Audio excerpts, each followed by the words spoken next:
स्मितम्बुजौ कनकावदातौ संकीर्तने कपितरौ कमलायताक्षौ विश्वम्भरो द्विजवरो युगधर्मपालौ वन्दे जगत्प्रियकरौ करुणावतारौ नमस्त्रिकाल सत्याय जगन्नाथ सुताय च सभृत्याय सपुत्राय सकलत्राय ते नमः।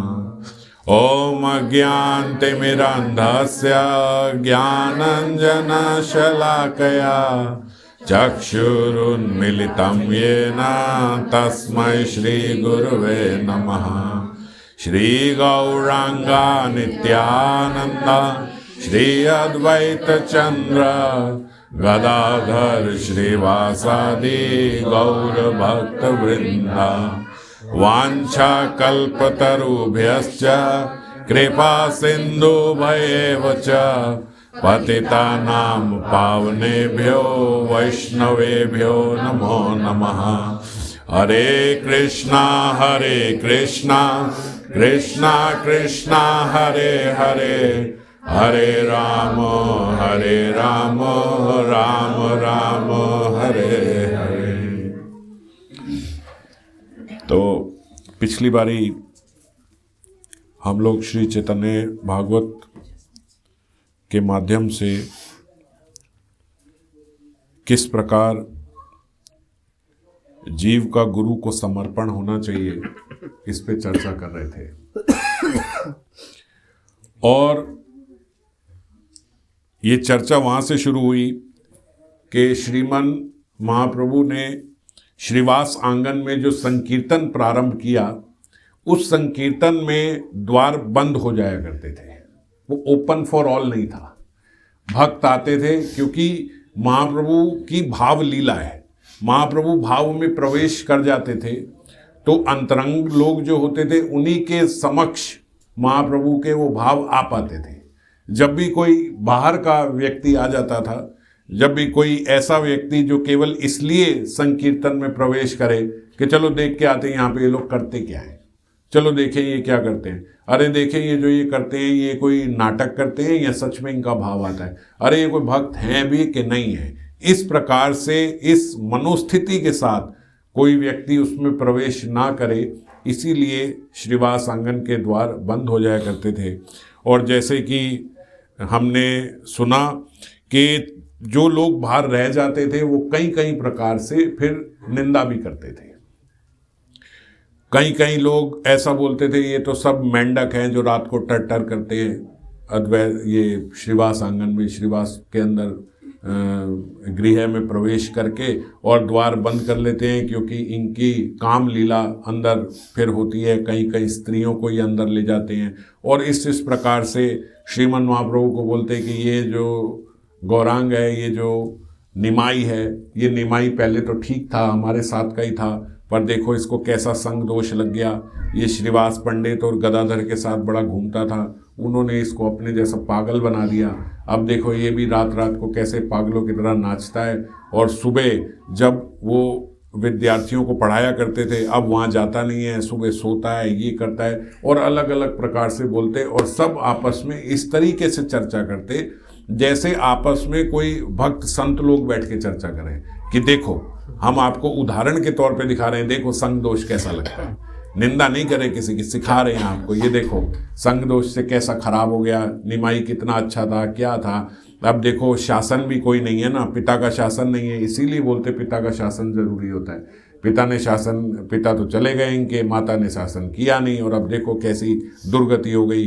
कितना बड़ा अध्यापक था, कितना नाम था, क्या क्या हो रहा था, और अब देखो एकदम पागल सा हो गया। अरे विद्या भी भूल गई, सरस्वती भी इनसे रुष्ट हो गई। इस प्रकार की कई बातें करते, और ये इसलिए करते क्योंकि ये बुद्धि लगाने का स्थान नहीं है। जब हम यहाँ बुद्धि लगाते हैं अध्यात्म में, तो वहीं हमारा पतन प्रारंभ हो जाता है। ये बुद्धि का विषय नहीं है, ये बुद्धि लगाने का विषय नहीं है, बुद्धि समर्पण करने का विषय है। समर्पित बुद्धि जो होती है उससे फिर मन भी लगने लगता है अपने आप।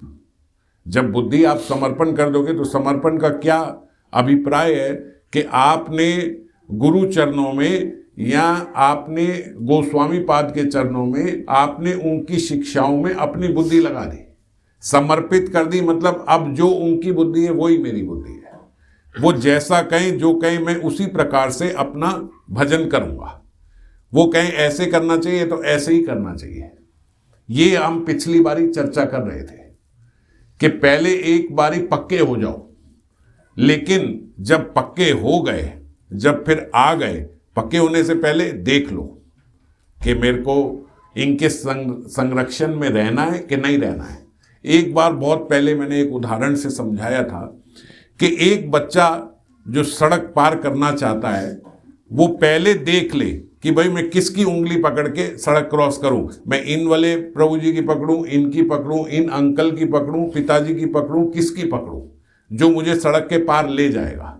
पर एक बार जब उंगली पकड़ ली, फिर उसके बाद शरणागति के अलावा कोई दूसरा रास्ता नहीं है। अब जब वो सड़क पार करने लगे तो कभी आगे से गाड़ी आ रही है, वो पीछे भी होंगे, कभी आगे भी होंगे, कभी दाएं भी होंगे, कभी बाएं भी होंगे। अब बीच सड़क में जाके व्यक्ति उंगली छुड़ा के सोचे कि भैया अब मैं पहले देख लूं, मुझे तो ये ठीक नहीं लग रहे, ये कभी आगे जा रहे हैं, कभी पीछे जा रहे हैं, कभी इधर जा रहे हैं, कभी अभी मैं पक्का नहीं हूं कि ये सही व्यक्ति हैं कि नहीं है, तो उसका एक्सीडेंट होगा ही होगा। बीच सड़क में जाके ये बात सोचने की नहीं है, ये बात पहले सोचने की थी कि जाऊं कि नहीं जाऊं। और जब एक बार चले गए तो फिर बुद्धि का समर्पण करना होगा, फिर अपनी बुद्धि नहीं लगानी, फिर बस उंगली पकड़ ली, जहां आप ले चलो ले चलो, पहले देख लिया हमने। और इस प्रकार का समर्पण अध्यात्म में जब होता है तो भगवान बता रहे कि फिर उसके बाद मान लो गुरु में भी कोई दोष हो तो भी शिष्य का पार लगाने के लिए गुरु स्वरूप में भगवान आ जाते हैं। और कई कई उदाहरणों में तो ऐसा देखा गया कि शिष्य के कारण गुरु पार हो गए। ये अध्यात्म का अद्वितीय, ये अध्यात्म की दिव्य स्थिति है कि अगर आपकी श्रद्धा है, अगर आपकी बुद्धि समर्पित है, अगर आपकी बुद्धि शास्त्रों के आधार पर चलने वाली है, साधु के आधार पर चलने वाली है, तो फिर यदि आपको ले जाने वाले में भी कोई त्रुटि हुई तब भी भगवान आके उनको भी ठीक करके आपको लेके जाएंगे, क्योंकि आपका समर्पण सच्चा है। तो इसीलिए किसी भी कंडीशन में जब एक बार पथ पे चल दिए तो उसके बाद बुद्धि लगानी नहीं, फिर बुद्धि समर्पण करनी है। बुद्धि समर्पण करने का मतलब बुद्धि रहेगी, ऐसा नहीं है कि खत्म हो जाएगी, पर उसी दिशा में चलेगी जिस दिशा में बताया जा रहा है। आप बुद्धि लगाओ, बहुत लगाओ, शास्त्रों में लगाओ, समझो उसको, और अपनी बुद्धि से समझो, और अपनी बुद्धि से अपना रास्ता ठीक से बनाओ, करो, लेकिन उसी रास्ते पे आगे चलो जो रास्ता दिखाया गया है। इधर उधर का रास्ता नहीं, फिर वही रास्ता जो बोल दिया एक बारी।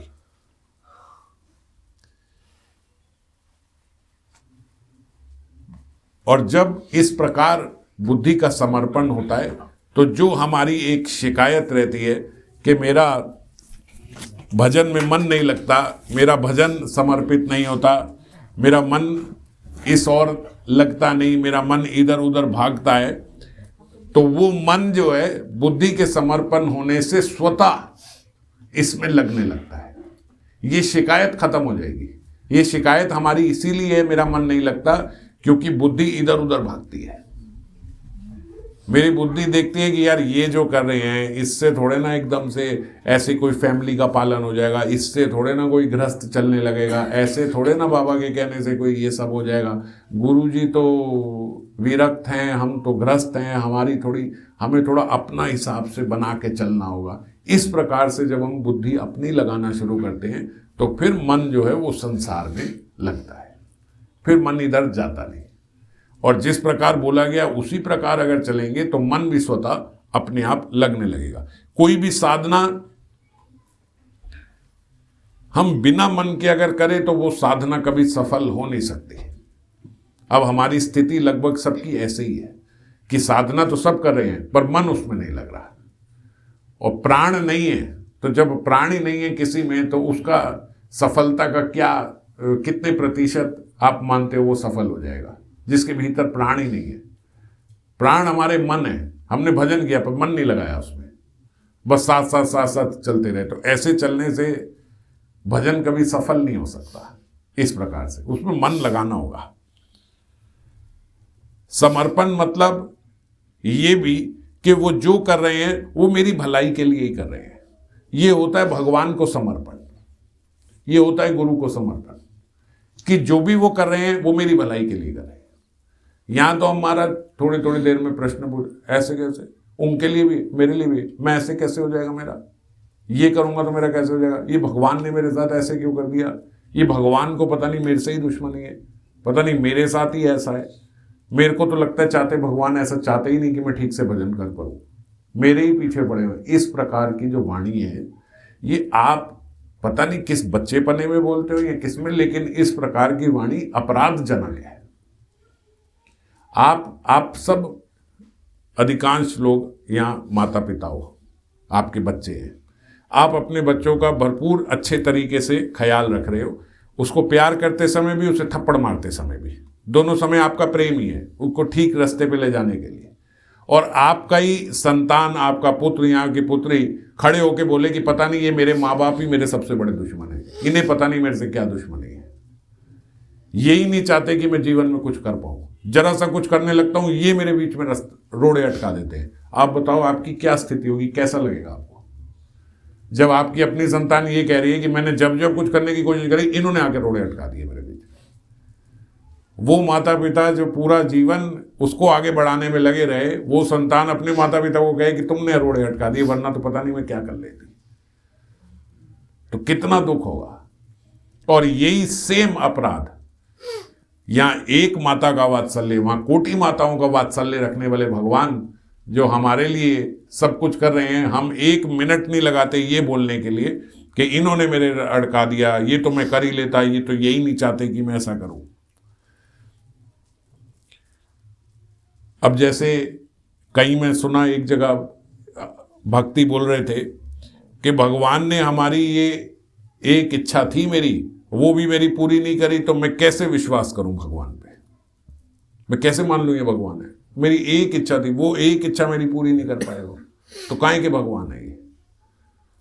आप तो कहते हो कि ये भक्तों का बहुत ध्यान रखते हैं, हरि नाम करो उससे होगा इससे होगा, तो फिर मैं एक चीज चाहती हूँ, मेरी वो एक चीज पूरी नहीं हो रही। तो इसको एक उदाहरण से समझो,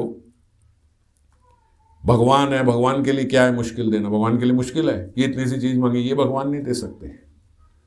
अब एक माता अपने बच्चे को देखे कि वो बच्चा हाथ में मिट्टी लेके खा रहा है, अब वो बच्चे का तो बड़ा लोलू है उस मिट्टी पे ही, बड़ा लौल्यम है वो मिट्टी खाने के लिए, माँ क्या करेगी, जाके वो हाथ से मिट्टी भी छीनेगी और एक थप्पड़ भी लगाएगी साथ में।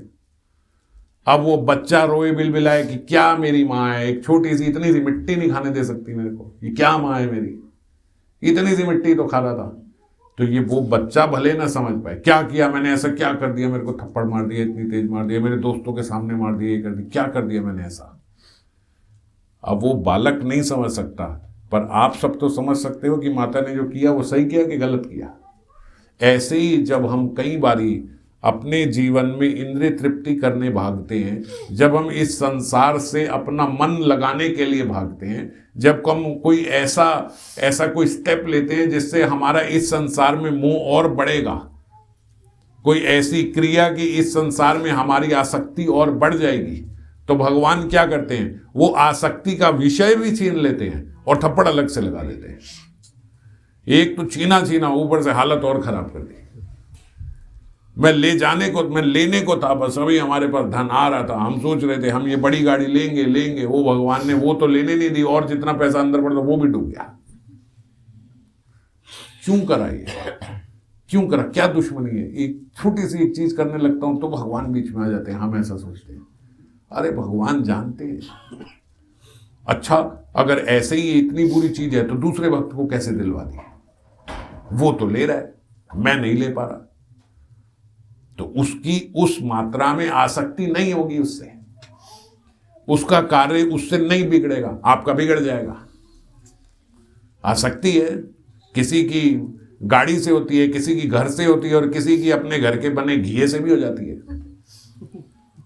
तो उसको वो भी रुकवा देंगे। आसक्ति है, कोई भी चीज रोक लेती है,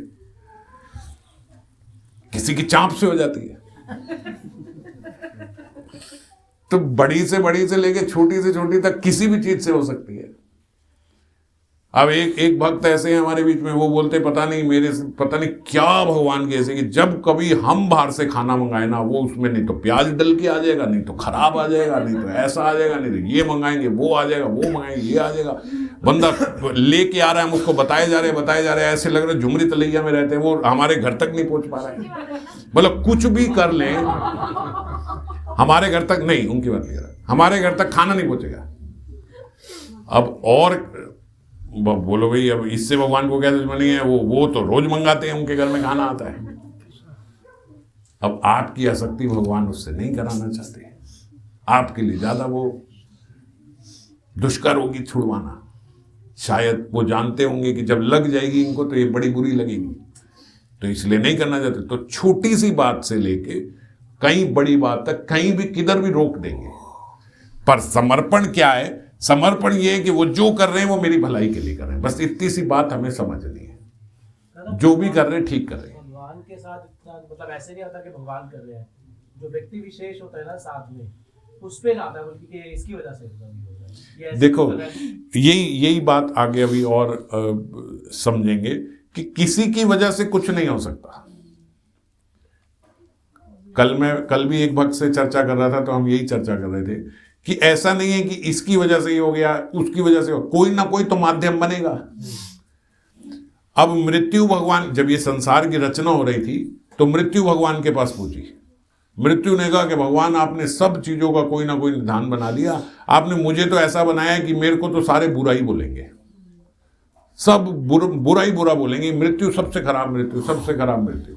भगवान ने कहा कोई बात नहीं, इस तेरे से पहले व्याधि भी है, बीमारियां भी है, ऐसी ऐसी व्याधि जीव को लगे कि जीव खुद कहेगा यार ये शरीर खत्म हो जाए, मृत्यु अच्छी है उससे, मृत्यु बेटर है इससे। तो ऐसा नहीं है कि तू बहुत बुरी रहेगी। अब सबका ध्यान रखना पड़ता है भगवान को, मृत्यु का भी ध्यान रखना पड़ता है। तो सबको, जो कहने का तात्पर्य, जिसको जो कुछ मिल रहा है वो उसको उसके कर्मों का ही मिल रहा है। जीव केवल प्रयत्नशील रहे अपने भजन में आगे बढ़ने का, और अपने जितने उसके कर्तव्य हैं वो करता रहे। जो जिस स्थिति में है उस स्थिति में उसके जो कर्तव्य बनते हैं वो करता रहे, बस। फिर रिजल्ट क्या मिलेगा क्या नहीं मिलेगा ये भगवान देख लेंगे। फिर जो करेंगे वो सही होगा, वो जो करेंगे। अभी आगे आपको इसका और उत्तर मिलेगा इसके बीच में। भगवान आपको बहुत देना चाहते हैं, इस बात को समझो, वो आपको देना चाहते हैं। कोई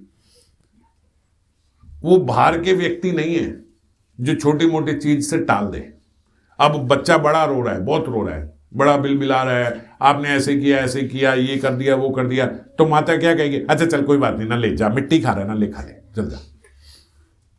अगर ऐसे कह के मां भेज दे तो क्या वो मां सही है? सही नहीं है। तो इसीलिए अब आप जो चीज मांगते हो वो आपके लिए ठीक नहीं है, आपको भगवान दे देते, तो भगवान ऐसे नहीं है कि वो कहेंगे ला चल ये मिट्टी खानी है ना, जा खा, मर जो मर्जी कर, फिर हम क्या करें। ये नहीं करेंगे वो। और खासकर जो श्रीमन महाप्रभु के अंतर्गत हैं, गौड़ियां हैं, श्रीमन महाप्रभु जिनका ध्यान रख रहे हैं, तो महाप्रभु वो हैं जिन्होंने अपने काल में जब वो आए तो किसी को मुक्ति तक नहीं दी। मतलब मुक्ति भी उन्हें छोटी चीज लगती थी कि मुक्ति दे दे बस, अरे हमारा प्रेमी हमारे पास आए बस मुक्ति लेके जाएगा। इसीलिए जगाई मदाई को भी प्रेम प्रदान किया, क्योंकि महाप्रभु के पास ऐसी छोटी मुक्ति जैसी चीज नहीं है। आप मिट्टी मांग रहे हो, आप चाह रहे हो कि हमें ये छोटी मोटी इंद्रिय तृप्ति से तृप्त कर दो, अरे आपको मुक्ति से भी तृप्त नहीं करेंगे। वो प्रेम देने वाले हैं, सुप्रीम चीज देने आए हैं। तो छोटी मोटी चीजों से अगर हम कहें वो हमें खुश कर दे, ये नहीं हो सकता। जिनके भीतर करोड़ों माताओं का वात्सल्य हो, असंख्य माताओं का वात्सल्य हो, वो ऐसा कार्य कैसे करेंगे जो एक माता नहीं कर सकती। कोई माता अपने बच्चे को दौड़े गए, चल ठीक है पागल ही हो रहे तो खा ले, फिर मेरा क्या जाता है, ऐसे तो कोई नहीं कहेगी ना, वो नहीं खाने देगी जितना मर्जी रोता रहे। अब नारद जी जब भगवान श्री राम के पास पहुंचे, जब वो पंपा सरोवर पे बैठे हुए, तो नारद जी हैरान हुए, महाराज ये सब मेरी वजह से हुआ, ऐसे हुआ, मेरे से गलती हो गई। वो पूरी लीला है पहले की। तो भगवान श्री राम ने कहा कोई बात नहीं नारद जी, आपकी वजह से नहीं, ये तो होना ही था। ये इनके प्रश्न का उत्तर दे रहा हूं। हम सोचते हैं इसने कर दिया, इसने कर दिया, इसने कर दिया। नारद जी जब पहले विवाह करना चाहते थे, तो नारद जी ने भगवान को बोला, भाई आप कृपा करो, उन्होंने मेरे को हरि स्वरूप दे दो। और हरि बंदर को भी बोलते हैं, उन्होंने उसको बंदर की शक्ल लगा दी। और जब वो स्वयंवर में गए, तो अब उसकी तो बंदर की शक्ल नारद जी की, तो सारे उनकी हंसी उड़ाने लगे।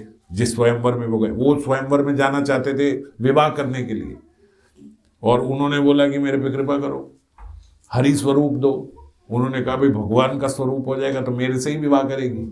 उन्होंने हरि स्वरूप कह दिया, बंदर का स्वरूप दे दिया। अब आदमी का धर और बंदर की शक्ल नारद जी की, सारे वहाँ हंसी उड़ाने लगे। और फिर वो जो जिनका स्वयंवर हो रहा था उनसे शादी कर ली भगवान ने। अब पूरे कौतुकी हैं भगवान, तो इतना मजाक कि एक व्यक्ति कह रहा है कि मेरे से करा दो, तो उसकी बना दी शक्ल बंदर की और खुद कर ली उससे शादी। अब नारद जी वहां पे है, नारद जी ने बोला मेरी वजह से वो, लेकिन एक बात तो, एक हृदय में थोड़ी कसक रह गई, आपने मेरे साथ ऐसा क्यों किया, क्या दिक्कत थी? मेरी कराई नहीं कराई नहीं कराई, हंसी उड़ाई और खुद उससे जाके कर लिया, ये क्या है? तो नारद जी को फिर भगवान ने समझाया, उन्होंने समझाया कि देखो मैं तुम्हारा अहित नहीं कर सकता, तुम मेरे छोटे बालक हो, तुम संसार में फंसने जा रहे थे, तुम पागल जैसी बात कर रहे थे कि मैं यहां विवाह करूं, इसमें फंस जाऊं। क्या उच्च स्थिति है तुम्हारी, किस स्थिति पे नारद जी हम सब जानते हैं, तो क्या स्थिति है तुम्हारी, और उस स्थिति में तुम कैसी कामना कर रहे थे और कहां जा रहे थे? हम भी कामना यही करते हैं, बस भगवान इतना हो जाए, इतना हो जाए, इतना हो जाए, ये हो जाए। जब नारद जी ने वो भगवान की सारी वार्ता सुनी, नारद जी गदगद हो गए कि इतना वात्सल्य प्रभु, इतना वात्सल्य, ऐसे बचाया आपने मेरे को। बाद में तो शक्ल ठीक हो गई उनकी, बस वो स्वयंवर के लिए उन्होंने कहा था हरि स्वरूप दे दो, भगवान ने स्वयंवर के लिए बस बंदर स्वरूप दे दिया। तो भगवान ने कहा तुम्हारी रक्षा करिए, तुम कहां फंसने जा रहे थे, क्या अब तुम्हारी गति है, क्या दुर्गति हो जाती, कहां रह जाते तुम। जब ये सब सुना तो नारद जी गदगद हुए। सर्व समर्थ होते हुए भी भगवान नहीं देते, अब भगवान उनको हरि स्वरूप दे देते, क्या दिक्कत थी भगवान को? और वो भी नारद जी को। कोई आप और मैं नहीं मांग रहे, नारद जी मांग रहे हैं, जो स्वयं भगवान से फेस टू फेस बात करते हैं। उनको देने में क्या, ऐसा थोड़ी भगवान का सामर्थ्य नहीं था, सामर्थ्य था, ऐसा थोड़ी भगवान की दुश्मनी थी उनसे, नहीं, वात्सल्य था, इसलिए नहीं दिया। जब नारद जी के साथ ऐसा हो सकता है, तो हमारे और आपके साथ जब होगा तो वो भी तो भगवान का वात्सल्य ही होगा। कितनी चीजों में वो रोक देंगे, नहीं भाई ये नहीं होगी, आप जो करने जाओगे ठीक विपरीत उससे होगा। और आप फिर ये ना सोचना कि यार फिर क्या फायदा हुआ इतना भक्ति करने का, हम इतना भजन कर रहे हैं, हमारे को नहीं मिल रही, और वो देखो उनको क्या क्या मिले जा रहा है। बात समझ गए? तो जो हमारे को नहीं मिल रही है वो हमारे कल्याण के लिए है, जो किसी को मिल रही है वो उसको प्रारब्ध की उसको मिल रही है, वो फंस रहे हैं। और हो सकता है किसी को मिल जाए वो तब भी ना फंसे, इसलिए भी मिल रही है। दोनों ही बातें हो सकती हैं। तो ऐसे मत समझो कि भाई मुझे नहीं मिल रही और उसको मिल गई तो वो बेकार है और मैं अच्छा हूं। ये उल्टा पहाड़ा भी मत पढ़ना शुरू हो जाना। पहले ये पढ़ते थे कि देखो हम भक्त हमें मिल गई, इसको नहीं मिलेगी, अब हम कहीं इसको ऐसे समझ ले कि हम भक्त हमें नहीं मिल रही, इसको मिल गई, ये पागल, ये बेकार है। सबका भगवान कल्याण ही करे, सबका कल्याण ही करे, सबके ही हितकारी है, किसी का अहित। आपके पिता हैं, उनके भी पिता हैं, आपके लिए कोटि माताओं का वात्सल्य, उसके लिए भी कोटि माताओं का वात्सल्य है। सिर्फ ये है कि जो भजन में प्रगति कर रहे हैं, जो भजन में ऊपर जा रहे हैं, उनको फिर और उनकी इंद्रिय तृप्ति रोक के रखते हैं, उनको थोड़ा और टाइट रखते हैं। अब ये इनके स्कूल में सेक्शन बना है, ए सेक्शन बना है। ए सेक्शन किनका? जो सिर्फ इंटेलिजेंट लोग हैं, क्योंकि बोर्ड का रिजल्ट अच्छा चाहिए। तो 10th में अलग सेक्शन बना दिया इंटेलिजेंट बच्चों का, 30-40 बच्चों का, ये अलग रहेंगे और उन्हें अच्छी अच्छी टीचर्स और सबसे बेस्ट टीचर्स उन्हें प्रोवाइड करें, उनकी और एक्स्ट्रा क्लास ले लें। अब वो कहें यार हमारे क्या यार, हम तो इंटेलिजेंट है तो हमारे को ज़्यादा पढ़ाए जा रहे हैं, हमारी मुसीबत हो गई, हमें होशियार हो गए तो ये हमारी क्या मुसीबत हो गई कि हमें इतना पढ़ा रहे हो, इसीलिए ज़्यादा पढ़ा रहे हैं, समझ गए। तो इसीलिए जब कोई भक्ति का पथ चुनता है, जब अध्यात्म का पथ चुनता है तो भगवान थोड़े और फिर पक्के रहते हैं, अब तो और छुड़ाओ इसको संसार से, क्योंकि ये समझ सकता है कि मुझे क्यों छुड़ा रहे हैं, ये समझ के आगे बढ़ सकता है। संसारिक जीव को आप करोगे वो सब कुछ छोड़ के बैठ जाएगा, छोड़ो ये मंदिर बेकार है, वो दूसरे वाले मंदिर में जाएंगे, वो दूसरे वाले मंदिर, वो तीसरे वाले मंदिर जाएंगे, वो मेरे को ये नहीं समझ में आती, सारी दिल्ली से घूम के वो कनॉट प्लेस वाले हनुमान मंदिर में जाएंगे। अरे दूसरी जगह हनुमान जी नहीं है क्या? ये छोटी सी बात है, बस समझ में नहीं, वो वही वाले हनुमान मंदिर में जाना है। तो ऐसे जब लोग इस प्रकार से सब छोड़ देते हैं, नहीं हम नहीं करेंगे, फिर हम करेंगे नहीं, उनको भगवान थोड़ा थोड़ा टॉफी दे दे के फिर लाते, लेके सबको ऊपर ही आते हैं। पर जो बड़ा बच्चा होगा, जो समझदार होगा, वो रेड टॉफी छोड़, पहले ये छोड़, चल सीधा खड़ा। मैं थोड़ा आप देखो मिलिट्री वालों की ट्रेनिंग कैसे होती है, सिविलियन की थोड़ी ट्रेनिंग हो रही है यहाँ पे। हम लोगों को थोड़ी इतना भगा रहे हैं, दौड़ा रहे हैं, हम दमे से मर रहे हैं, मर जाओ कोई बात नहीं, अस्पताल है तुम्हारे लिए। और मिलिट्री वाले की एक जरा सी ये सूं ऐसी नाक हो गई, चल भाई सुबह 4 बजे उठ, भाग के आ 10 किलोमीटर, ऐसे कैसे नाक बह गई। और हमारी बात ये गोली खा ले भाई, वो बाद में ठीक हो जाएगी, और कंबल में लेट, और रजाई में लेट, हीटर चला दे, गर्म पानी में चाय पी, सुबह काम पे भी मत जाइए। सिविलियन के लिए, मिलिट्री वालों के लिए ये कैसे हो गया, सुबह उठ 4 बजे उठ, दौड़ लगा 20 किलोमीटर, ठीक हो जाएगा। अलग अलग है ना उनकी और हमारी ट्रेनिंग, तो वो ज्यादा इंपॉर्टेंट है देश के लिए। तो जो ज्यादा इंपॉर्टेंट है उसकी ज्यादा सख्त ट्रेनिंग है। ऐसे ही अध्यात्म में हम मिलिट्री में है, तो सिविलियन की इतनी सख्त ट्रेनिंग नहीं होगी अध्यात्म में जितनी मिलिट्री की होगी, इसीलिए ज्यादा सख्त ट्रेनिंग है।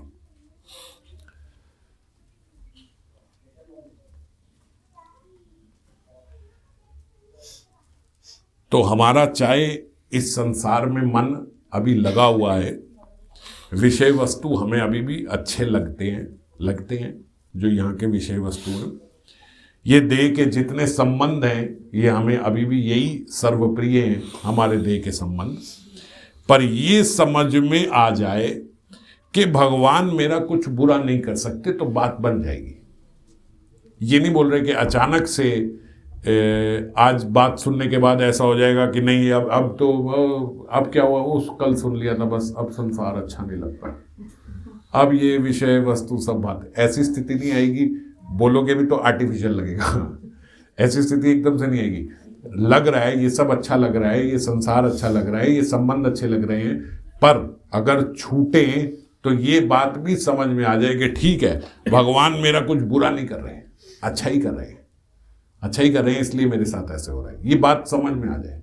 जब भी कोई चीज इस संसार की छूटे मेरे से, जब भी कभी मेरा नुकसान हो रहा है, चाहे वो व्यक्तिगत तौर पे हो, चाहे वो संबंध के लिए हो, संबंध छूट रहे हो, कोई व्यक्ति छूट रहा हो, कहीं आपसे धन छूट रहा हो, तो बात समझना कि ठीक है भाई जो भगवान कर रहे हैं ठीक ही कर रहे हैं, मेरी स्थिति के हिसाब से वो मेरे साथ ठीक ही कर रहे हैं। जैसे दादी पहले एक बार बताया था ना कि मंगलकारी भगवान की लीला कभी अमंगल नहीं हो सकते, वही बिल्कुल वही चर्चा कर रहे हैं।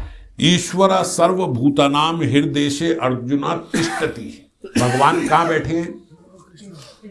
हर व्यक्ति के हृदय में बैठे हैं। ईश्वरा सर्वभूतानाम, यहां पे ये नहीं बोला ईश्वरा भक्त भूतानाम, केवल भक्तों के भीतर भगवान बैठे, ऐसा नहीं बोला गया।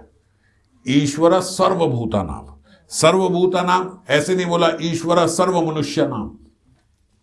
अब बात को समझना है कि क्षण, ईश्वरा सर्वभूतानाम, भगवान सारे जीवों के कहां बैठे हैं? हृदय से अर्जुन तिष्ठति, सारे जीवों के हृदय में भगवान बैठे हुए हैं। ब्रह्मायन सर्वभूतानि यंत्रारूढ़ानि माया, और ये सारे जीव कैसे चल रहे हैं? यंत्रारूढ़ानि माया, कैसे चल रहे हैं?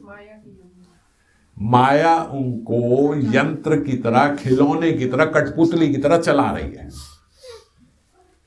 बात को समझना। भगवान बैठे हृदय में, और भगवान की शक्ति माया जो है, वो माया सबको कैसे चला रही है? यंत्र की तरह, मशीन की तरह, खिलौने की तरह, कठपुतली की तरह। ये हमने सुना कई बार है। थोड़ा सा इसको गहराई से समझो। जो कठपुतली चलती है, उस कठपुतली में मैंने कठपुतली चलाई और उस कठपुतली ने एक थप्पड़ सुंदर गोपाल को मार दिया। अब सुंदर गोपाल कहे ये कठपुतली मेरी सबसे बड़ी दुश्मन है। कठपुतली की अपने आप चल रही है, कौन चला रहा है? ऐसे ही सारे जीव जो हैं उनको माया चला रही है। माया का भूत सवार है उनके सिर पे, उन्हें पता ही नहीं है। यंत्र रुदानी, मशीन की तरह चल रहे हैं ये सारे जितने जीव हैं। और माया कौन है? भगवानी की है शक्ति। मम माया दुरत्याया, ये भी भगवान ने बोला है। ये मेरी माया से पार करना बड़ा मुश्किल है। मामेव ये प्रपद्यन्ते मायामिताम तरन्ति ते। अगर मेरे कोई चरण आ जाए, अगर मेरे को कोई समर्पण कर दे, फिर माया भाग जाती है। क्यों? क्योंकि मेरी शक्ति है, मेरे कंट्रोल में है, मैं इसी माया से सबको चला रहा हूं। और अगर आप मेरे को समर्पित हो गए तो फिर उससे माया हटा देते हैं। फिर उसको कौन चलाएगा? फिर भगवान चलाएंगे। यंत्र रुधानी मम, यंत्र रुधानी माया। दो ही कंडीशन है जीव की, दो ही ऑप्शन है जीव के पास। या तो वो यंत्र की तरह भगवान के हाथों से चलेगा, या फिर यंत्र की तरह माया के हाथ से चलेगा। मामेव ये प्रपद्यन्ते मायामिताम तरन्ति ते। अगर मेरे पास आ जाएगा तो मैं माया हटा दूंगा, फिर कौन चलाएगा? फिर मैं चलाऊंगा। तो आपके पास ऑप्शन क्या है? यंत्र तो आप रहोगे, यंत्र रुदानी माया, यंत्र तो आप रहोगे, यंत्र रुदानी मम, यंत्र रुदानी माया। बस यही दो कंडीशन है, या माया चलाएगी या भगवान चलाएंगे आपको। तो इसमें तो बीच का नहीं होता ट्रांसफॉर्मेशन? बीच का करना क्यों है? ट्रांसफॉर्मेशन मेरे को भगवान चला रहे हैं, मुझे और क्या चाहिए? तीसरी ऑप्शन है भगवान बन जाओ। खुद चलाओ, वो हो नहीं सकता। और भगवान जिसको चलाते हैं वो भगवान से ज्यादा आनंद पाता है, तो इसलिए भगवान बनना भी वो बेस्ट ऑप्शन नहीं है। जब भगवान चलाने पे आते हैं तो उस पे राधा रानी की कृपा हो जाती है। और राधा रानी की जब कृपा उस जीव पर पड़ती है तो उनकी शक्ति जब उनके भीतर प्रवेश करती है तो वो फिर भगवान को आनंद देने लायक हो जाता है, फिर वो कृष्ण को आनंद देता है। दादा, हमारी ऐसी कौन सी एक्टिविटी से ठाकुर को लगता है कि ये मेरी शरणागत नहीं होना चाहता? ये नहीं होना चाहता। जब हम माया चलाती है, हम माया के हाथ में हैं और हम सोचते हैं कि हम ठाकुर के शरणागत होना चाहते हैं, पर ठाकुर हमें एक्सेप्ट नहीं करता। तो ऐसी कौन सी एक्टिविटी है जो उसको पसंद है? हाँ, नहीं देखो, अब ये बात बहुत बढ़िया बोली। यही बात मैं पूरे इसमें सत्र में समझाने का आज प्रयास कर रहा हूँ कि हमें भगवान के समर्पण हो रहा है। एक आपने बड़े कांटे का ही क्वेश्चन पूछा जो मैं समझाने की इतनी देर से भूमिका बना रहा हूँ। और हम भगवान के समर्पण है नहीं, होते नहीं, हो रहे नहीं। और भगवान ऐसा नहीं है कि भगवान किस चीज से हमें छोड़ देते हैं। ऐसा पूछो कि किस चीज से हम भगवान के पास नहीं जा रहे हैं। तो हम इस बात से नहीं जा रहे हैं कि हम अभी भी इस जगत में हम ये नहीं समझ रहे कि भगवान मेरे साथ जो कर रहे हैं वो ठीक कर रहे हैं। हम ये समझ रहे हैं कि भगवान ये ऐसा होना चाहिए था, ये ऐसा, ये इधर क्यों, ये इधर होना चाहिए था, इसको ऊपर होना चाहिए था, इससे नीचे होना चाहिए था, मुझे ये होना चाहिए था, इसको ये होना चाहिए था, मेरे पास ऐसा होना चाहिए था, इसके पास वैसा होना चाहिए था, ये करना। अब ये समर्पण भगवान का बस इन वजहों से नहीं होता। और जो जीव ऐसा हो गया कि भगवान जो दिया सही, मेरे सारे बाल काले लेकिन मेरी मूंछ सफेद, बिल्कुल ठीक, बहुत बढ़िया, इसी में आनंद है। मेरे पिताजी के 50 साल में बाल काले नहीं हुए, मेरे 20 साल में सफेद हो गए, उनके सफेद नहीं हुए, मेरे सफेद हो गए, वो भी ठीक, बहुत अच्छी बात है। मैंने शादी करी, 2 साल बाद मेरी पत्नी ने मुझे तलाक दे दी, कोई बात नहीं, ये भी बहुत अच्छा भगवान है। शायद इसी से आप मेरा संसार छुड़ाना चाहते होंगे।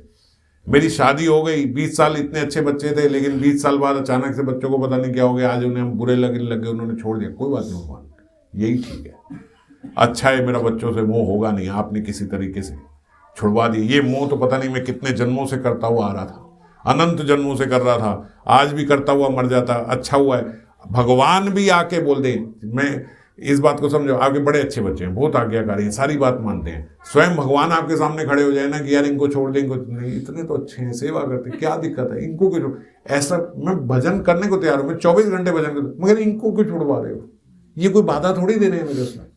वो मोह भगवान के आने पे भी नहीं छूटेगा, तो भगवान कैसे छुटाते हैं, उन्हीं को वो ही बोल देंगे, अबे तूने जीवन में किया क्या है, तू पता क्या है, तू जिया ही कुछ नहीं, हमारी भी जीवन बर्बाद कर दिया। अब मोह छूटेगा जब वो करेंगे। तो अगर ये भगवान करें, ये भी सही, तो बहुत बढ़िया है। तो जो काम भगवान खुद आके नहीं कर सकते थे, वो भगवान मुस्कान से करा देंगे।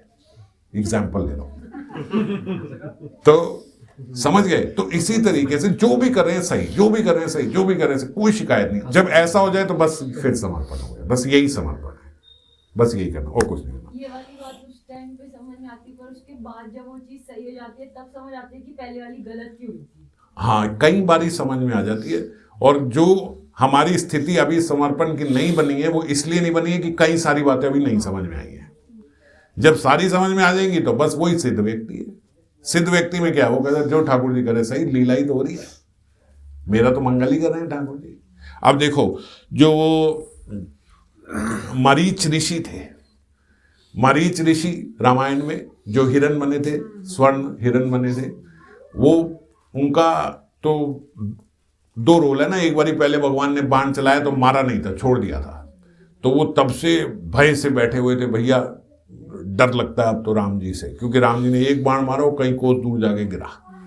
उसके बाद से वो राम जी के भय से राम जी का भजन शुरू हो गया, भैया अब तो यही ठाकुर है, यही सब कुछ है, ऋषि बन गए। कथा में बताया कि वो मॉरिशस जाके गिरा था। तो अच्छा, थे वो रावण के मामा मरीचि। तो मरीच ऋषि के पास रावण पूछा, रावण ने कहा भाई ऐसे ऐसे हमने सीता हरण का प्लानिंग बनाई है और उसमें तुम्हारे को स्वर्ण हिरण बन के जाना है। वो उसकी तो रूह कांप गई। उसने कहा भैया उन्होंने तो एक बिना फण का बाण मारा था, तो मैं कहीं कोसों दूर, भैया ये हिंदुस्तान से मॉरिशस पहुंचा दिया मेरे को, अब की बार गया तो वो तो मेरे को पहुंचा देंगे। तो रावण ने कहा मेरे को ना कहने की जरूरत मत करना। अभी तो चुप ही था, सोच रहा था, इतने में रावण ने कह दिया भाई इतना सोचने की भी जरूरत नहीं मेरे सामने, हमने बोल दिया तो करना है, तुम्हारे को रोल दे दिया, स्वर्ण हिरण बनना है तो बनना, नहीं तो यहीं मृत्यु दंड दे देंगे। अब उसने कहा, अब उसके पास वही ऑप्शन थी जो हमारे पास है, भाई यहाँ तो इसके हाथ से इसकी कठपुतली बन के मरूं और यहाँ राम जी के हाथ से मरूं। तो उसने कहा बेटर ऑप्शन यही है, मैं राम जी के हाथ से मरूं, फिर इसके हाथ से क्यों मरूं, तो ठीक है भाई हम बन जाएंगे स्वर्ण। वहां जाके राम जी के हाथ से अब मरना तो निश्चित ही है, अब बच तो सकते नहीं। अब या ये मारेगा या वो मारेगा, तो भाई उनके बाण से मरेंगे, तेरे से क्यों मरेंगे। और यही स्थिति हमारी भी है, ऑप्शन दोनों है हमारे पास। यहाँ तो माया के हाथ की कठपुतली बन जाओ या उसके हाथ की कठपुतली, तो उनके हाथ की बनेंगे, फिर माया के हाथ की क्यों बनेंगे। तो जो शरणागत हैं भगवान के, उसके एक बात समझो, जब कठपुतली का नाच दिखा रहे होते हैं ना, तो कठपुतली के पीछे जो आवाज आती है वो भी कठपुतली की नहीं होती, और जितनी हरकत हो रही है वो भी कठपुतली की नहीं है। तो इस बात को समझो कि जो भगवान के शरणागत है, उसके मुख से जो वाणी निकली वो भी भगवान की है, उसके द्वारा जितनी चेष्टाएं हो रही हैं वो भी भागवती है, वो भी भगवान की है। और जो माया के हाथ का है कठपुतली, उसके भीतर से जो वाणी निकल रही है वो माया की वाणी है, वो माया के हाथ की कठपुतली है। उसकी जितनी चेष्टाएं हैं वो माइक है, क्योंकि वो माया के हाथ की कठपुतली है। इसीलिए गुरुजनों के आगे ज्यादा आर्ग्यूमेंट नहीं, ज्यादा आप लोगों को देख के बोलो, मतलब आर्ग्यूमेंट ही नहीं, आर्ग्यूमेंट होनी नहीं चाहिए, जो बोले ठीक है, क्योंकि वो भगवान के हाथ के है। मैंने कितनी बार ये उदाहरण भी दिया ना कि सिद्ध व्यक्ति समझो भगवान के हाथ की कलम है, वो जो लिखवाना चाहे लिख लो। और यहां भी आज यही बोल रहे हैं कि भगवान के हाथ की कठपुतली है, तो जो कर रहे हैं भगवान ही कर रहे हैं, जो हरकत हो रही है, जो चेष्टा हो रही है भगवान ही है, जो मुख से निकल रहा है। कठपुतली थोड़े बोलती है, पीछे से नचाने वाला ही तो बोलता है। तो जो मुख से निकल रहा है वो भगवान की वाणी है, जो वो बोल रहे बस यही सही है। पर जब हमारी इच्छाएं पूरी नहीं होती, तब हम सोचने लगते हैं क्या प्रभु मेरे से प्यार नहीं करते। यही हमारे मन में सबसे पहले डाउट के रूप में ये आता है। अच्छे लोगों के बीच में भी यही आता है। बुरे लोग बोलेंगे पता नहीं भगवान को मेरे से क्या दुश्मनी है, क्या फायदा इनका भजन करने से, क्या हुआ आज तक, क्या मिला मुझे। जो थोड़ा अच्छा भक्त होगा वो क्या कहेगा, शायद भगवान मुझसे प्यार नहीं करते, पता नहीं क्या कारण है, भगवान मेरे से ही नहीं करते, मेरे पे ही कृपा नहीं करते, नहीं तो इतना क्या नहीं दे सकते थे, क्या इतना सा काम क्या नहीं कर सकते थे, किसी और से तो नहीं मांगा, इन्हीं से मांगा है ना। ये बोलते इधर से नहीं मांगे उधर से नहीं मांगा, हम किसी और के पास तो नहीं गए, आपसे ही मांगा था। पर हम नहीं जानते ये मन और बुद्धि ये सदा हमारे विपरीत चलती है। हम जहाँ हैं यहाँ हैं इस भौतिक जगत में अभी तक इसीलिए हैं क्योंकि मन और बुद्धि की मानते हुए आए हैं, और यही मन और बुद्धि भगवान से अलग करे हुए है हमें इतने समय से। यही हमें हमारे दुश्मन हमारे भीतर ही है, कोई बाहर नहीं है। ये मन जो हमारे भीतर बैठा है यही हमारा दुश्मन है। इसीलिए सबसे बढ़िया बात जो भगवान से प्रार्थना करनी हो तो एक प्रार्थना भगवान से करो। एक प्रार्थना जब आप ये प्रार्थना खुद अपने मुख से बोलोगे, अपने मुख से करोगे, तो आपकी स्थिति आज जो है वो उससे कई गुना बेटर हो जाएगी। वो क्या प्रार्थना है कि प्रभु मेरे को ये वर दो कि मेरे मन की कभी ना हो। यह आधी बात है, पूरी बात यह है आपके मन की हो, जो आपके मन की है वो मेरे मन की कभी ना हो। देखो जो एक समझदार मित्र होता है या बच्चा होता है, मान लो कोई बड़ा समझदार बच्चा है, समझदार बच्चों की बात कर रहा हूं, कोई समझदार शिष्य है तो वो अपने गुरुजन को या अपने माता पिता को यही बोलते हैं कि कभी मैं गलत भी जाने लगूं ना, मेरा कान पकड़ के खींच लेना, मुझे जाने मत देना। मैं कोई गलत बात बोलूं मुझे जब मर्जी डांट देना, आपको पूरा अधिकार है, मेरे को मार देना, थप्पड़ मार देना, पर मुझे गलत जाने मत देना। ये बड़ी मुश्किल बात तो नहीं लग रही ना। ऐसे बोलते हैं ना, कई अच्छे बच्चे बोलते हैं, कई अच्छे शरणागत शिष्य बोलते हैं अपने गुरु को, भाई कुछ हो आप मुझे पकड़ लेना, मारो डांटो जो मर्जी करो, जो मन में आया आपके करो, मगर मेरे को गलत पथ पर जाने मत देना, ये वो बोलते हैं। तो बस यही बात हमें भगवान से करनी है। कुछ हो, अगर मैं आपको दिख रहा हूं कि भक्ति के पथ से हिल रहा हूं, अगर आपको दिखे कि ये चीज मेरी भक्ति में बाधा करेगी, आपको पूरा अधिकार है, काट कूट के फेंक देना, लेकिन मुझे जाने मत देना, इधर उधर लाइन से हिलू नहीं मैं। कुछ हो जाए, मैं इस पंक्ति में जो हम चर्चा कर रहे थे पिछली से पिछली बार शायद, लाइन में लगा रहा हूं। अगर आपको लगे कोई चीज मुझे हिला देगी, कोई चीज मुझे बड़ा आकर्षित कर रही है, पकड़ लेना, उस चीज को हटा देना, मगर मेरे को भक्ति से हिलने मत देना, क्योंकि मेरे जीवन का यही तो कार्य है मेन। मैं क्यों मनुष्य जीवन लेके आया हूं?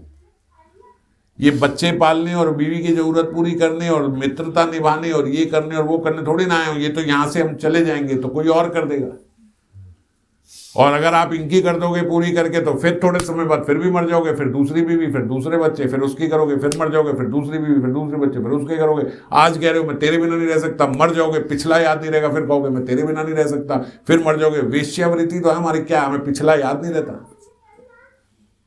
पहले भी तो हम कई बीवी बच्चों को बोल के आए होंगे कि मैं तेरे बिना नहीं रह सकता। अब ध्यान है कौन थे? और एक जन्म नहीं, पता नहीं अनंत कोटि जन्म हो गए, और उन सबको भी यही बोला होगा कि बस हम गोलोक जाएं तो भी साथ ही जाएं, भगवान से ये प्रार्थना करें बस तेरे साथ ही जाऊं। अब किसके साथ? अब इसके साथ। अब इसमें नहीं गए तो फिर पिछली बार वाला भूल जाएंगे, फिर इसके साथ। हमारा संबंध यहाँ का नहीं है, हमें ऊपर तक इकट्ठे जाना, हमारा संबंध आगे का है। भैया यहाँ इस शरीर की बातें हैं, ये इधर उधर की आध्यात्मिक बातें मत समझो। ये आध्यात्मिक बात नहीं है। यहाँ खत्म हो जाएगा, उसके बाद फिर दूसरे को कहोगे कि अब मेरा है, बस अब तेरे साथ, समझ गए?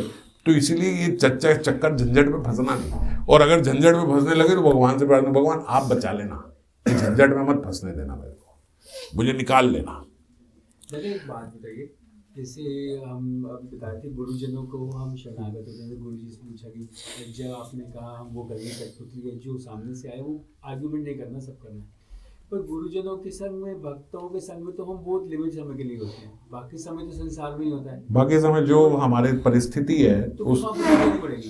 एज इट इज एक्सेप्ट करेंगे, जो भगवान कर रहे हैं सही कर रहे हैं वैसे। नहीं, किसी से बातचीत हो रही है, हमारे आसपास बहुत सारे लोग होते हैं हमारे को बोलने वाले, ऑर्डर देने वाले, हम जिनको ऑर्डर देते हैं और जिनसे सलाह मशवरा बहुत कुछ होता है, तो फिर वहाँ संसार में तो बुद्धि लगानी पड़ेगी ना। ना वो ठीक है, वहां लगाओ। इसीलिए बोला है ये स्थान जो है ये बुद्धि लगाने का नहीं है, ये बुद्धि समर्पित करने का है ये स्थान। अब हम बाहर गए तो बाहर जो समर्पित बुद्धि है, जो समर्पित बुद्धि है वो क्या है कि मुझे गुरुजनों के पथ पे ही चलना है, तो उस पथ पे ही चलते हुए मैं आगे अपना बाहर संसार में अपना दिमाग लगाऊंगा। कोई मुझे कहे भाई मैं तेरे को 10 लाख रुपए दूंगा, तो मेरी कंपनी में आ जा, सुबह से लेकर शाम तक काम कर। अब मेरे को अपनी बुद्धि लगानी पड़ेगी, भाई मैं करूँ कि नहीं करूँ। अगर करूँगा तो मैं उस पथ से हट जाऊँगा, तो मैं क्यों करूँगा। और यहाँ मेरे को मिले लाख रुपए महीना तो कोई बात नहीं भाई, यही ठीक है, मेरे को उसमें नहीं जाना। तो अब ये मेरे को अपना बुद्धि से और अपने विवेक से फैसला लेना पड़ेगा कि करूँ कि नहीं करूँ। तो मेरा जैसे हम अपने घर में डीटी वर्शिप करते हैं, तो हमें शुरू में जैसे ही डीटीज मिले तो क्या बोला था भाई, ज़्यादा से ज़्यादा ये ध्यान रखो कि जो मंदिर के समय होते हैं ना उसी समय को फॉलो करो, मैच करो। ज़्यादा से ज़्यादा एग्जैक्ट तो घर पे नहीं हो सकता, मगर कोशिश करो कि उसी के आसपास, उसी के थोड़ा ऊपर नीचे रहो। बस ऐसे नहीं कि एकदम मन मानी भैया हम उठे 10 बजे 11 बजे डीटी वर्शिप शुरू करी और 1 बजे भोग लगाया, ऐसे नहीं करना। वहाँ शयन हो गया मंदिर में आपका, अभी पहला बाल भोग लग रहा है 1 बजे, ऐसे नहीं। तो बिल्कुल उसके पास पर रहें। तो ऐसे ही जो बुद्धि समर्पित है वो बुद्धि जब संसार में जाएगी तो बस यही कि थोड़ा उसी के पैरामीटर्स के आगे पीछे रह के काम करे। एग्जैक्ट तो नहीं हो सकती हमारी, बिल्कुल जैसे मैं गुरु से बात कर रहा हूँ ऐसे मैं किसी से तो नहीं बात कर सकता, मगर थोड़ी ऊपर नीचे होके बस वैसे ही रहे, मेरी वाणी वैसी रहे, मेरी बात वैसी रहे, मेरी डायरेक्शन वही रहे, वो ज़्यादा हिले नहीं उस पर उतना ही रहे। तो भगवान से प्रार्थना मैं मांगूंगा, आपसे ही मांगूंगा। अब मेरी तो मांगने की प्रवृत्ति है क्योंकि मुझे इस जगत में बहुत कुछ अच्छा लग रहा है, अभी बहुत कुछ ठीक लग रहा है। और बुद्धि बड़ी चालाक भी है, मन बहुत चालाक है। वो कहता है ये भजन के लिए ठीक है, ये आईफोन बहुत ठीक है भजन के लिए, दूसरे फोन में ठीक से आवाज़ नहीं आती, कीर्तन नहीं सुनाई देता। तो अगर कीर्तन सुन के मन लगाना है तो ये वाला फोन लेना पड़ेगा। ये मन इस तरीके से मैनिपुलेशन करेगा।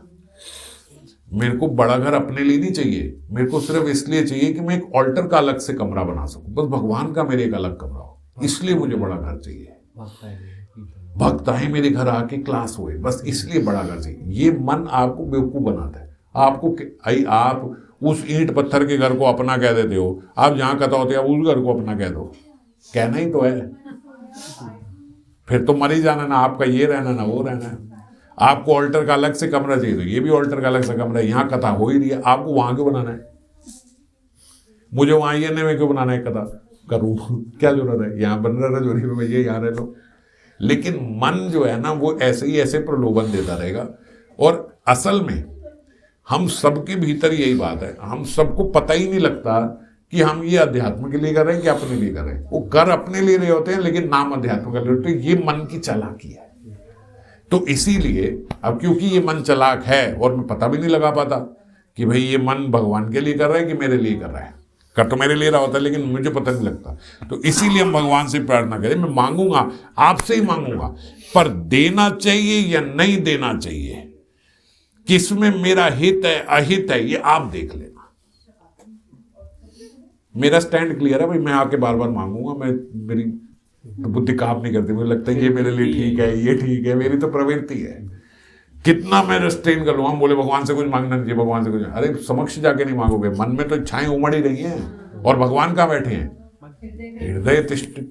भगवान तो हृदय में है। आप मांगे जा रहे हो तो हो तो रही है, मांगे तो हो ही रही है। तो इसलिए पहले ही अपना स्टैंड क्लियर कर लो, भाई देखो मैं तो मांगूंगा, मेरी प्रवृत्ति नहीं सुधर रही, मगर आप देख लेना क्या देना है क्या नहीं देना आपके हाथ में। ठीक लगे दो, नहीं ठीक लगे मत दो। दादा कि जैसे हम मांग रहे हैं और ये तो उसमें जिसमें मेरा सामर्थ्य नहीं है कि आप देना, जब मैं बोल रही हूँ मकान गाड़ी, मेरा सामर्थ्य नहीं है, मैं खरीद, आप देना ना देना, लेकिन मेरा जिसमें सामर्थ्य है तो मैं मतलब मेरा सामर्थ्य तो ये भी नहीं है कि मैं 1 सेकंड बाद हाथ उठा लूं। दादा अगर भगवान की आए तो अगले 1 सेकंड बाद ये हाथ उठ नहीं सकता। मेरा क्या समर्थ है? दादा मतलब मेरे अकाउंट में समझ लो 1 लाख रुपए हैं। आपके अकाउंट में 100 करोड़ रुपए आ जाए तो वो भी भगवान ही दे रहे हैं। मेरे को 40,000 देनी है तो मैं ऑर्डर कर दूंगी, तो इसमें भगवान मतलब मेरा तो मन किया और मैंने कर दिया ना उस ऑर्डर, तो उसमें क्या कैसे करूंगी कि भगवान देना नहीं देना? मैं तो मन पे चल ही पड़ी, वो नीचे का स्टैंडर्ड है ना। ये नहीं, आप भी बात समझ नहीं रहे। मैं मेरे पास 100 करोड़ है, मैंने 40 करोड़ रुपए खर्च कर लिया, भगवान बीच में कहां से है? अबे भगवान कहाँ नहीं है? आपके पास पैसे हैं, आपके अकाउंट में पैसे, आप खाना मंगाते हो, खा नहीं पाते, अब भगवान आ गए ना बीच में। ऐसे ही होगा। बात समझ गए? आगे के नहीं आ गए, फिर उसे एक्सेप्ट आपने पूरी चेष्टा, आपके पास सब कुछ है मगर आप नहीं कर सकते। अब देखो आगे क्या स्थिति है, आपके पास सब कुछ, आप जो चाहो कर सकते हो, लेकिन आप बाहर का खाना नहीं खा पाते क्योंकि आपने पहले से जुड़ा हुआ है। अब भगवान आ गए ना बीच में, भगवान ने रोक दिया आपको। हमारे पास सब कुछ है, हम जाए, हम फॉरेन ट्रैवल करें, सब कुछ करें, हमारे पास पैसा है, सब है, घर वाले बोलते जाओ, सब बोलते घूमो, वो हम नहीं जाते। अब वो लोग यही बोलते भाई तेरे को क्या कमी, तो क्यों नहीं जाता, क्यों नहीं जाता? क्या बताएं क्यों नहीं जाते? नहीं जाते। तो भगवान ने रोक दिया ना। कोई प्यार से ब्रेक लगाएंगे, जबरदस्ती ब्रेक लगाएंगे, कैसे भी करके लगाएंगे ब्रेक। और हाँ, हमारा ये अपने मन में हम थोड़े रहे कि भाई मुझे इस पथ पे नहीं चलना है, क्योंकि जो बच्चा ये बोलता है कि पापा आप मेरे को देख लेना, पिताजी आप देख लेना कि मैं किसी गलत रास्ते पे नहीं चलूं, जब वो ये बोलता है तो ये बोलने के साथ ये विश्वास भी होता है ना कि वो स्वतः तो नहीं जाएगा, गलती से चला गया तो चला गया। ये थोड़ी कि पिताजी को ये बोल के पिताजी मेरे को देख लेना देख लेना देख लेना, और नीचे से लाइटर निकाला और पीछे जाके सिगरेट पी रहा है। ऐसे तो नहीं करेगा। ऐसा बच्चा तो ये बात नहीं बोलेगा। ये बात वही बच्चा बोलेगा जो ये कहे कि भाई मैं अपने आप से तो पक्का हूं, मैं कोई गलत काम नहीं करूंगा, फिर भी अगर मेरा मन मुझे बुद्धू बना के कुछ करने लगे तो आप रोक देना। समझ गए? तो ऐसा हमें बनना है। पता ही लग रहा है मुझे कि ये काम गलत है, वो तो मैं नहीं करूंगा, पर अगर कहीं मेरा मन ऐसी चंचलता दिखा रहा है कि मुझे पता नहीं लग रहा, तो आप रोक लेना। फिर आपको पूरा अधिकार है। मेरी तरफ से क्या गारंटी है? मैं भजन जोड़ के नहीं जा रहा, आपको कहीं नहीं छोड़ रहा। आप मारो पीटो जो मर्जी करो, मैं पंक्ति में बना रहूंगा, मैं इस लाइन में लगा रहूंगा। समझ गए? इस प्रकार का समर्पण हमारा होना चाहिए। ऐसे नहीं गया मेरे पास है मैं जाऊं, मैं खरीद लूं, तुम क्या कर लोगे? वो तो एक अलग बात हो गई। तो ऐसे तो कई बार होता है ना, जैसे कुछ काम करना चाहते हैं और हमारा मन हमारे को अच्छे से कर देते, ये तो मैं बहुत अच्छे से कर रहा हूँ, ये तो ठीक ही है। हाँ। उसमें हमारे को कोई एक्सक्यूज समझ में नहीं आएगा कि ये गलत भी हो सकता है। हाँ। और ऐसे होगा कि भाई ये तो होना ही चाहिए, ऐसे तो करना ही है। कोई मेरे से बेहतर मुझे कौन जान सकता है, मैं तो बिल्कुल ठीक ही कर रहा हूँ। तो उस टाइम पे तो गड़बड़ हो ही जाती है ना। उसी टाइम पे होती है। तो उसी टाइम का अधिकार हम भगवान को है। भगवान आप मुझे रोक देना, काट देना, कोई बात नहीं, बड़ी अच्छी बात होगी, मेरे को, मैं बुरा नहीं मानूंगा। मैं आपसे ये प्रश्न करूँगा, आपने ये क्यों नहीं दिया? अभी हम करते हैं ना, ये क्यों नहीं दिया, ये नहीं दिया। तो शरणागत होने का तात्पर्य यही है कि हम इस बात को समझें, मैं कुछ नहीं कहूँगा, मत दो मुझे जीवन भर। और ये भगवान की देख लेना, ये बड़ी बात है उनकी भी, कि जीवन भर वो एक विद्यापति थे क्या, जो भक्त थे, उन्होंने 23 पुरुष चरण करे। एक पुरुष चरण मैंने पहले भी बताया था ना, कई हजार गायत्रियों का वो एक पुरुष चरण होता है। वो एक अपने जीवन में अगर व्यक्ति कर ले एक, तो बहुत बड़ी बात मानी जाती है कि एक पुरुष चरण कर दिया, भाई इसने इतने हजार लाख गायत्री कर ली, इतना कर लिया उसने पुरुष चरण। और एक करने से ही बोलते मतलब लोगों को सिद्धियां प्राप्त हो जाती है, भाई अब तो जो उसकी मंशा है वो पूरी हो जाएगी। वो जो विद्यापति, मैं विद्यापति बोल रहा हूँ, कुछ शायद ऐसा ही कुछ नाम था, विद्याचरण या ऐसा कुछ, वो उनको धन की प्राप्ति की इच्छा थी कि मेरे को धन मिल जाए। उन्होंने एक पुरुष चरण किया, नहीं मिला, दूसरा किया, नहीं मिला, तीसरा किया, 3 पुरुष चरण कर लिए। लोग बड़े हैरान हो गए, 3 पुरुष चरण ऐसे कर लिए, कुछ नहीं, 1 पैसा हाथ में नहीं आया। उसके बाद चौथा, 5वां, 6वां, 7वां, 8वां, 9वां, 10वां, 11वां, 12वां, 23 पुरुष चरण करे उन्होंने अपने जीवन में, 1 कौड़ी हाथ में नहीं आई। उन्होंने फिर उसके बाद 23 पुरुष चरण के बाद मन भी तो शुद्ध हो जाता है जब इतने कार्य से करे जा रहे। और निराश्यम परम सुखम, वो धीरे धीरे निराशा भी हो गई जगत से, उसने सब कुछ छोड़ छाड़ के संन्यास ले लिया। जैसे ही संन्यास लिया, गायत्री देवी प्रकट हो गई। उन्होंने बोला तुझे बोल क्या चाहिए, 1-2 कौड़ी नहीं, तुझे अगर इंद्र का भी साम्राज्य चाहिए तो मैं अभी देने को तैयार हूं। उन्हें हम माता एक पुरुष चरण में आप समीप आ जाती हो, मैं 23 पुरुष चरण कर लिए तब आपने मुझे नहीं दिया, अब तो संन्यास ले लिया मैंने, अब क्या इंद्र की गद्दी दे के करोगे? तो बोले तेरे कुछ थोड़े से प्रारब्ध रह गए थे, वो जैसे ही तूने संन्यास लिया वो पूरे हो गए, अब बोल तू क्या। अब एक्चुअली कोई प्रारब्ध ये नहीं रह गए थे, ये भगवान की चालाकी है, अपने भक्त को अपने पास है। चालाकी मतलब अच्छे सेंस में, कृपा है। वो क्या है कि जब तक आप मांगते रहोगे ना मुझे ये चाहिए तब तक तो मिलेगा नहीं। जब आपकी स्थिति सही हो गई, अब स्थिति सही हो, अब ले ले, अब जो मर्जी ले ले। ध्रुव को दे दिया राज्य, वो पहले बेचारा तरसता रहा, वो माँ ने भी हटा दिया, जो अपनी माँ थी सुरुचि सुननी थी, उन्होंने भी कहा जा भाई जा, सुरुचि ठीक कह रही है। बंदे के पास क्या रह गया? सुतेली माँ कह रही है चल भाग जाए यहाँ से, जाके भजन कर। अपनी माँ के पास गया, अपनी माँ कह रही है वो ठीक कह रही है सुतेली माँ, चल जाके भजन कर। यहाँ का तो बच्चा दोनों माँ छोड़ दे के भाग जाए। पिताजी वैसे नहीं सुनते दूसरी माँ के चक्कर में, ये असली माँ जो है ये कह रही है वो माँ सही कह रही है, वो भी मेरी नहीं सुन रही। हम कितना भड़क जाएंगे यार। कोई तो अपना सगा हो, एक पिता और दो माएं, ना पिताजी सुनने को तैयार है, ना सौतेली माता सुनने को तैयार है, असली माता सुनने को तैयार है, सब कह रहे हैं हाँ भाई ठीक है। तो उन्होंने लेकिन ऐसा नहीं, ठीक है जाके भजन करूंगा। भजन किया, जब भजन करके हृदय शुद्ध हो गया एकदम, अब जब ऐसे लगा कि नहीं ये सब राज्य नहीं चाहिए, ये सब क्या है, ये तो कांच के टुकड़े हैं, मुझे तो मनी मिल गई थी भगवान ने, अब करो। अब उतना लंबा राज्य दे दिया एक कल। हाथ ही जोड़ता रहे, पहले मांगने के लिए, बाद में नहीं चाहिए। लेकिन इसमें हाँ ये बात सही है, लेकिन इसमें एक फर्क है।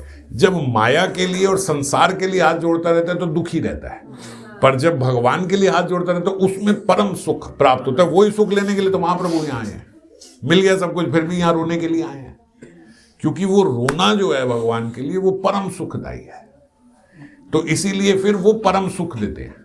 फिर इस संसार में छोड़ के वो भगवान के लिए विरह का और ये सब फिर वो आनंद ले रहे हैं। विभीषण भैया इतना साल भजन करते रहे, विभीषण को कुछ नहीं मिला। जब सब विभीषण जी पूरा शरणागत हो गए, अब जब वो ये कहने लगे कि मुझे अयोध्या में ही रख लो अपने चरण, अब जाओ बेटा लंका का राज्य करो, अब लंका का राज्य दे दिया। ऐसे ही प्रहलाद महाराज जी को भी पूरे नरसिंह भगवान जब आए तो उन्होंने प्रहलाद महाराज को हिरण्यकशिपु का पूरे जगत का राज्य दे दिया कि लो प्रहलाद जी अब राज्य करो, अब स्थिति सुधर गई है तुम्हारी। ऐसी स्थिति में भगवान सब दे देते हैं, अब ले लो, अब इनसे कोई डर नहीं है। देते जरूर है। शिव जी शादी कर लो, कोई बात नहीं, शिव जी आपको कोई दिक्कत नहीं है। नारद जी तुम रुक जाओ भैया, अभी तुम्हारी शादी तुम शादी के लिए नहीं बने, तुम छोटे बच्चे हो, भगवान ने बताया तुम मेरे छोटे बच्चे हो, वो बड़ा बच्चा है, नारद जी को दे दिया ना। तो वो बड़ा बच्चा है, उसको दे सकते, तुम्हारे को नहीं दे सकते। बड़ा बच्चा कौन है? शिव जी। शिव जी उन्होंने कहा ना, तो शिव जी की तो तुमने शादी करा दी, उनकी तो बारात में नाचते हुए जा रहे हो, और हमारे को बंदर बना दिए, शादी नहीं करी। तो तुम छोटे बच्चे हो, तुम मेरे पास आए थे।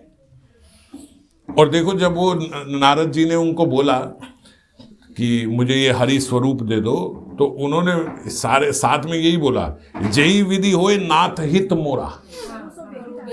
जब मांगी भी तो भी यही मांगी, जय विधि होए नाथ हित मोरा, करौ सो विग दास मैं तोरा। अभी देखो ये तरीका है भगवान से मांगने का, ये तरीका है। जब उन्होंने मांगा भी ना मुझे हरि स्वरूप दे दो, तो हरि स्वरूप मांगते मांगते उन्होंने यो बात बोल दी। ये क्या बोल दी उन्होंने? जय विधि होए नाथ हित मोरा, ये साथ में बोल दी कि भगवान मैं आपसे हरि स्वरूप मांग रहा हूं, दे दो, लेकिन जय विधि होए नाथ हित मोरा, वो काम करना। तो भगवान भी परम दयालु परम कृपालु, उन्होंने कहा जय विधि होए परम हित नारद तोरा, वो काम करूंगा मैं। तू तो हित की बात कर रहा है, मैं परम हित की बात करूंगा। हित तो चाहे तेरा शादी करने में होगा अभी, लेकिन परम हित तेरा इसमें कि तेरी शादी ना हो, बड़ी कांटे की बात है। वो हित की बात कर रहे हैं भगवान, उनको भगवान हंस रहे हैं। निज माया बल देखी विशाला, भगवान ने देखा मेरी निज माया का क्या बल है। निज माया देखी बल विशाला, ही हंसी बोले दीन दयाला। हंस पड़े ठाकुर, वाह मेरी माया का क्या बल है भाई, नारद जी शादी करना चाह रहे आज। जय विधि होई परम हित नारद सुनू तुम्हार। अब मैं क्या करूंगा नारद, तुम हित की बात करते, मैं जो परम हित तुम्हारा होगा वो करूंगा तुम्हारे साथ। सोई हम करब ना आन कछु बचन अमृषा हमार। अब वो काम करूंगा जो हित नहीं परम हित होगा। तो परम हित किसमें? बंदर बनाने में। अभी परम हित इसी में। तो हमारा भी कई बार परम हित इसी में होता है। यही हमारा परम हित है कि हमारे से अभी वो छीन ली जाए, वो वस्तु हमें नहीं दी जाए। इसलिए कई सारे ऐसे भक्त रहे हैं। एक भक्त ने बोला नाथ मैं अगर आपसे कभी स्वर्ग की आशा करूं, वो सन्यास लेके गए भजन करने के लिए, भक्तमाल में आते, नाम थोड़े ध्यान नहीं रहते, भूल जाते, तो उन्होंने बोला हे प्रभु अगर मैं आपसे कभी स्वर्ग की भी आशा करूं ना तो तुरंत उसी समय नरक में डाल देना मेरे को। इतने कठोर, ऐसे नहीं कि अब मैं गलत रास्ते पे जाऊं तो मत देना मेरे को, मत देना, मेरी मत सुनना, ऐसे नहीं, उल्टा करना। मैं आपसे धन की आशा करूं तो जितने जेब में वो भी निकल जाए, मैं आपसे स्त्री की आशा करूं तो और बुरी हालतों में, ऐसी हालत करना। इतने पक्के होके जाते हैं नाथ, ऐसा ही करना, ये इधर उधर जाने मत देना, कभी संसार इच्छा मेरे भीतर आ जाए उल्टी कर देना।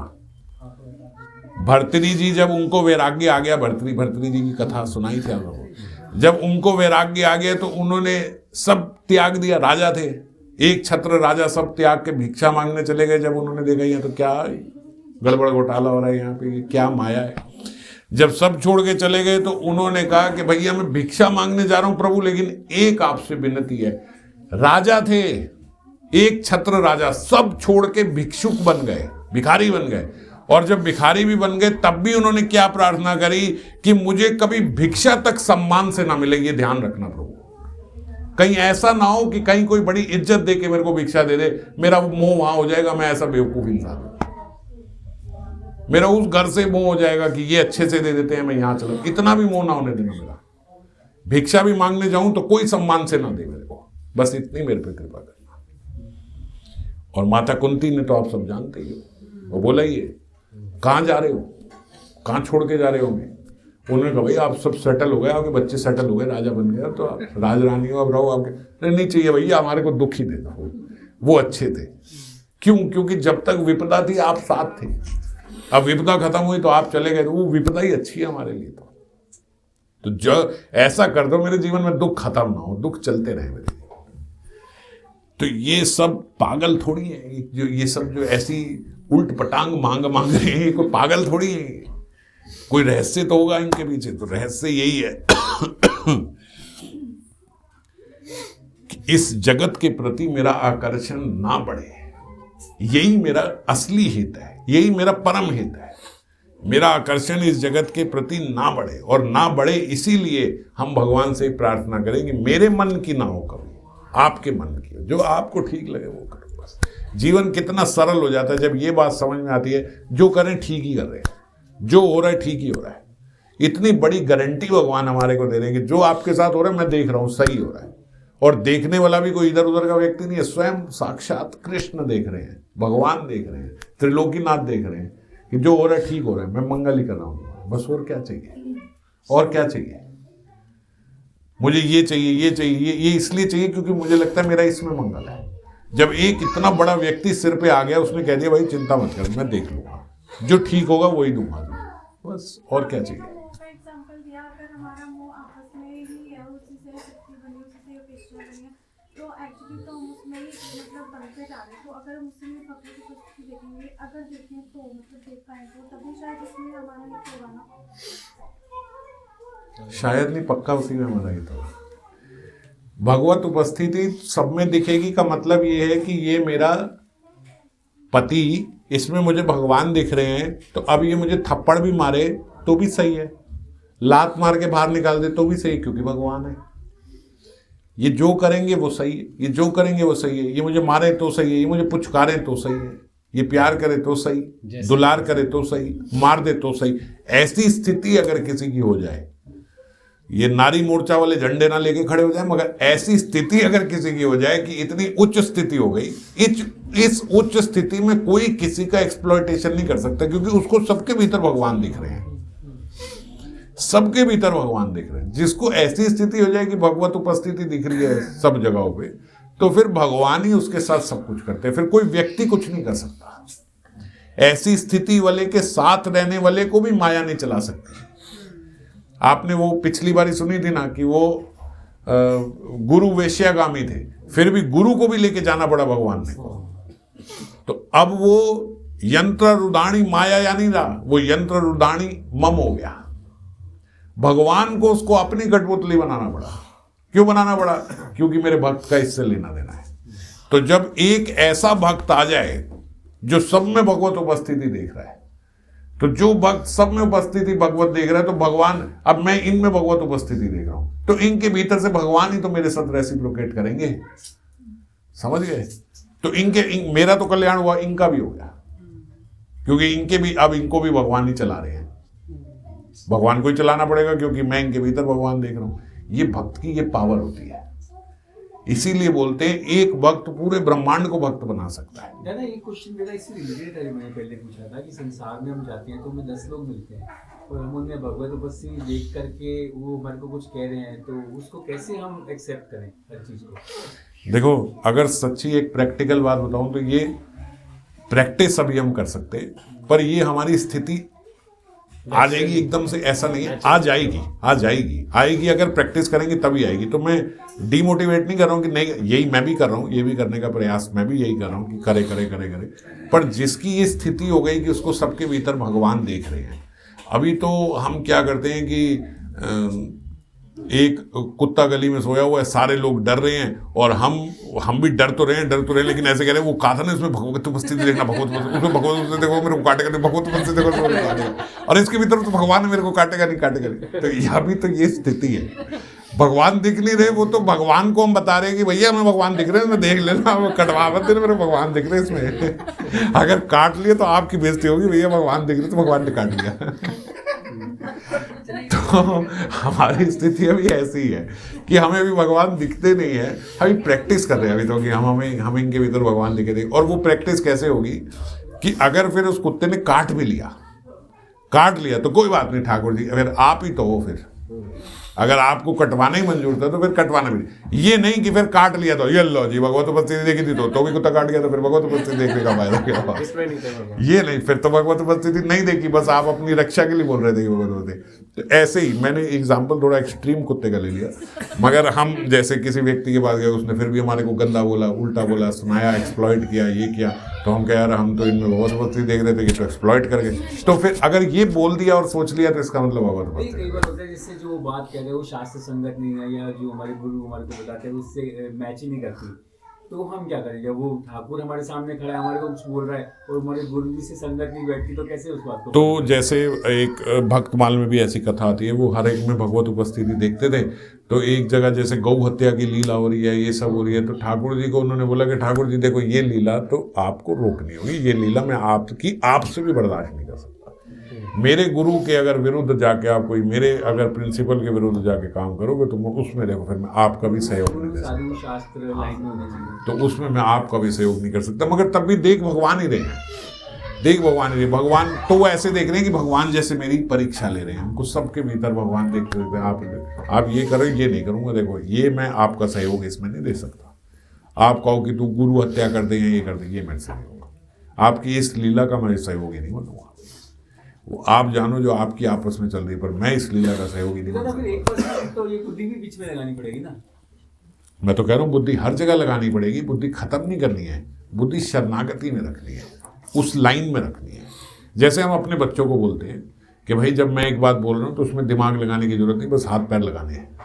दिमाग तो हम लगा ही रहे हैं, तुम बस अपने हाथ पैर लगा के ये कार्य करो। ऐसे ही हम अपने बच्चों को बोलते हैं जब तुझे ये बोल दिया ना इसमें अपना दिमाग मत लगा, इसमें ये कर, यहाँ भी उछल के गिरी थी। तो इसी तरीके से हम जैसे अपने बच्चों को बोलते हैं ऐसे ही हम भगवान के साथ रहेंगे। भाई जो अब ये बोल दिया तो इसमें यहाँ नहीं लगाना और इसी डायरेक्शन में चलना है। जैसे एक बच्चे को बोला भैया तू चली जा, एंजॉय कर, अपने फ्रेंड्स के साथ घूम फिर, ये सब कुछ कर, लेकिन 5 बजे तेरे को घर पहुँचना है। अपना खाओ पियो जो मर्जी करो, लेकिन 5 बजे घर पहुँचो। तो अब वो वहाँ तो एंजॉय करेगी, अब वो वहाँ थोड़े पूछेगी कि ये मेरे से बात करने में बात कर लूँ, ये मेरे को गिफ्ट दे रही है मैं ले लूँ, ये सब दे रहे हैं मैं भी दे दूँ, ये सब नहीं पूछेगी। उसके दिमाग में बस एक लाइन अप है, एक ब्रॉड आउटलाइन डिफाइन कि भाई 5 बजे मेरे को घर आना है। इसमें दिमाग नहीं लगाना मेरे को, इसमें कोई जुगाड़बाजी नहीं करनी, 5 बजे घर पहुँचना है, इस तरीके से। तो जो वो सेम लाइन अप में जो हमारा माइंड चल रहा है, वो उसमें ज़्यादा दिमागबाजी नहीं करनी कि ये ऐसे कर लेते वैसे कर लेते, ये कर ले, ये भी ठीक ही होता है, वैसे इतना भी कर लेना चाहिए, इतना मन नहीं करते, इतना तो हो जाता है, ऐसे सब नहीं करना। ठीक है, जय राधे।